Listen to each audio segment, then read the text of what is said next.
Bwana mtazamaji wa CB TV, leo nipo tena mjengoni kuzungumza kila ambacho mtaa unazungumza. Mtaani kumechangamka kweli kweli, na hii ni baada ya dabi ya Kariakoo kugailishwa, na tumeona kauli mbalimbali za viongozi ambao wanaongoza mpira wetu zikileta taharuki kwenye mitandao ya kijamii, na mashabiki especially mashabiki wa Yanga wakichukua hatua mbalimbali, na wengine kabisa kuzamilia kwamba hawatocheza game kulingana na tarehe yote ambayo itapangwa. Lakini nimekutana na shabiki wa Simba Sport Club ambaye ni Manilasi, ambaye nimekuja tuzungumze kila ambacho mtano kizungumza. Yeye akiwa kama ni shabiki wa Simba, ana maoni gani kuhusiana na hiki ambacho kinaendelea katika mitandao ya kijamii? Lasi, mambo vipi? Jana kwaje? Fresh kama kaa? Bless Rastafari. Uzima upo? Upo. Lasi, mtandaoni kumekuwa na mambo mengi sana, na mtandaoni kumechangamka kweli kweli. Kubwa zaidi ni kuhusiana na dabi ya Kariakoo kugailishwa. Kumekuwa na kauli nyingi za viongozi wa TFF, kwa maana wale Skalia pamoja na kiongozi wa bodi ya ligi huyo Steven Mguto. Hizi kauli zimezua maswali mengi sana kwa mashabiki wa Simba, kwa mashabiki wa Yanga, kwa maana wanasema kama vile wanapendelea upande mmoja. Hii kwa wewe unaionaje? Ni kweli kama vile TFF wapo upande mmoja, kwa maana upande wenu nyie, au TFF bado wanajaribu kubalance? Kwangu mimi, kwa maoni yangu mimi, bodi ya ligi na TFF, Young Africa na Simba Sport Club ni taasisi zote ambazo zote kubwa cha kwanza. Unaona? Na kila mtu anatambua nini kinahitajika kufanyika. Kwa sababu moja, Simba alitoa taarifa ya kwanza kwamba sisi hatutaweza kucheza mchezo kwa sababu hizi na hizi. Kila mtu alisoma analijua hilo. Wakaja Yanga, wao hawakutoa taarifa aina yoyote, bali ilipofika asubuhi wao waliendelea na kuhamasisha watu kwenda uwanjani.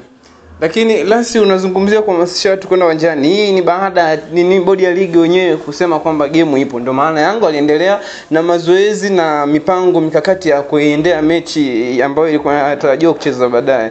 Hii ipoje? Mimi binafsi naamini Simba kabla hawajaposti wao taarifa kwamba hatutacheza mechi kwa sababu hizi na hizi. Naamini bodi ya ligi, TFF wote walikuwa wameshapewa taarifa na Simba Sport Club. Walikuwa wameshapewa hizo taarifa kwamba hatutacheza kwa sababu ya hichi na hichi, kwa sababu wenyewe walikuwa bado hawajaposti kwa ule masaa 3-4 yale ambayo alikuwa bado Simba hajatoa taarifa yote. Kwa hiyo TFF na bodi ya ligi ambapo walipochelewa kutoa suluhisho lolote na mamlaka yote au kwamba bana mechi imeahirishwa kwa sababu hii na hii, walikaa kimya. Ndio maana Simba wao wakapata nguvu ya kuweza kutoa taarifa wao kama wao. Lakini ukienda kanuni, kila mtu yuko kwenye sahihi, kwenye haki yake. Kwa hiyo Yanga ipo sahihi na Simba nayo ipo sahihi. Yuko sahihi. Kuna kitu kimoja ambacho tunaweza tukasema Yanga na makosa na Simba na makosa. Sasa hapo ndio tutatambua yupi mwenye makosa zaidi. Tutoke kwenye makosa tuje kwenye kauli ambazo zimezungumzwa na viongozi wa mpira, kwa maana ya wale Skalia. Kauli ya wale Skalia anakuambia viongozi wa Yanga wanasema bodi ya ligi jiuzuru. Mbona wao hawataki kujiuzuru? Kama ingekuwa ni kujiuzuru, basi wao ndio wangejiuzuru mapema. Hii kauli akiwa kama ni kiongozi wa mpira, ilikuwa ni kauli kweli ya kimpira au ilikuwa ni kauli ambayo ilikuwa inataka kubeza upande mmoja? Hapana. Shida sisi wa Tanzania, mashabiki wa Simba na Yanga, huwa tunapenda kunukuu penye kosa, ila huwa tuleti maana ya kitu. Yaani watu wote wamekimbilia kwenye ile nukuu kwamba kwa nyinyi hamtaki kujiuzuru, ila hawajasikiliza kuanzia mwanzo mpaka kufikia ile kauli ya mwisho. Ndio maana katika asilimia kubwa sisi mashabiki huwa tunachukua gabaa zile tunaacha. Kwa ndio maana hata kile kibovu alichokikosea, kama kikosea kama binadamu, ulimi hauna mfupa. Na kila mwanadamu anaweza kukosea. Lakini unakosea kwenye wakati gani? Kwa sababu tunategemea huu wakati kiongozi mkubwa kama yule, sio wakati wa kukosea tena, au sio wakati wa kutoka kwenye vyombo vya habari na kuzungumza jambo kama lile. Unafikiri nini ambacho kilimsukuma? Ni miemko au aliamua tu kuzungumza kwa sababu ya pressure nje? Mimi naamini hakuna mtu ambaye anatambua wakati wa kukosea. Kukosea ni muda wote unaweza kukosea. Ambapo ulikuwa unadalika utamke mama, unaweza kutamka kitu kingine. Lakini wewe kwenye akili yako umeweka mimi natamka mama, lakini kwenye mdomo katoka kitu kingine.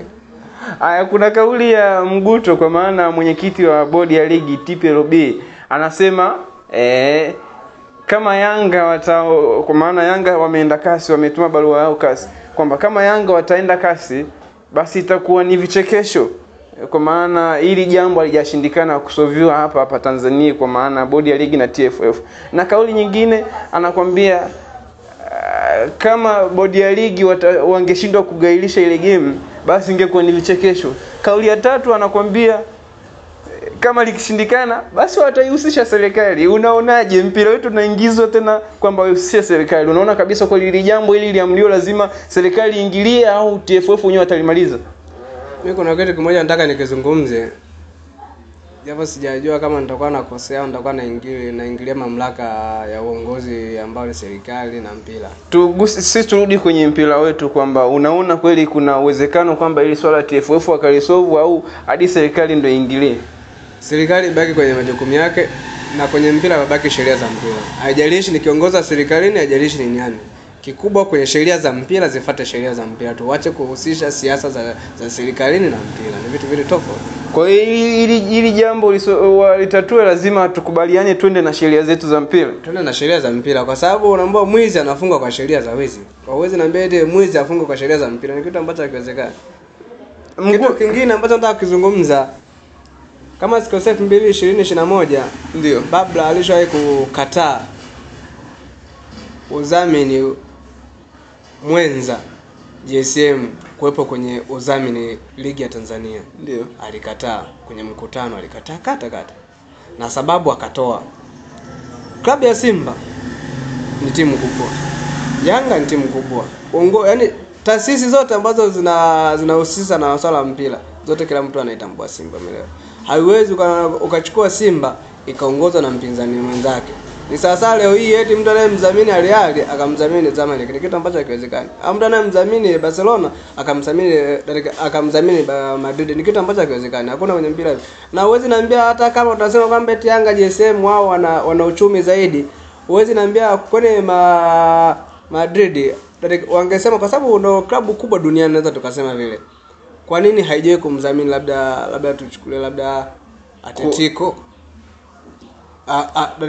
Madrid, Atletico Bilbao, Real Madrid, Sevilla wale, kwa nini hajawahi kwa dhamini akati ni klabu ambazo ziko chini yake? Yeye kimefanikiwa yuko juu kwa kila kitu. Kwa hiyo kwa tafsiri hiyo la unamaanisha nini? Kwamba hii inatokea baada ya hivi nini, kwa maana Simba kutokutaka kudhaminiwa, au hii inatokea yani kwa nini mpira wetu tunaupeleka huko? Je, unaona kweli kuna afya kweli katika soka letu au ndo tunaenda kuharibu? Na kama unahitaji timu zote ziendelee, waruhusu wadhamini wengine waweze kuwekeza kwenye hizo timu ndogo. Kwa sababu huwezi niambia Simba awekeze kwenye timu 10. Sawa? Yaani wewe mwenyewe mchezaji unayecheza, unajua kabisa mimi posho napewa na klabu ya Simba, kila kitu kinatoka na Simba. Hata wewe binadamu unajua sisi binadamu ni binadamu tu. Unaweza kwa nini tufanye hivi wakati kitu tunapewa, tunatimizwa kila kitu na klabu? Kwa nini tusiweze kumwacha chukue point? Nasi tusiende mbali sana. Unaona kweli hii game kurudiwa au ndio imeisha? Kikubwa mwenye haki apewe haki yake. Ikiwa Simba iwe Yanga. Kikubwa sheria zisimame. Yaani tusiangalie fulani alifanya tusiangalie vile. Twende kwenye sheria. Kama Yanga aweze kunyima point anyimwe. Kama ni Simba kunyima point anyimwe. Kama ni Simba kupewa point apewe. Kama ni Yanga kupewa point apewe. So kila siku tunaona ongozana kama vile watoto wadogo. Ifika wakati tufikie mwisho. Kwa hiyo ni kauli ya Banilasi, anakuambia kama ni Yanga anapewa point basi apewe, kama ni Simba anapewa point basi apewe. Sio maneno yangu, ni maneno ya Banilasi kutoka Serebule TV. Sina la ziada. Mimi ni Baraka Serebule, nyuma ya kamera yupo Beka Kinywele. Asante na kwaheri.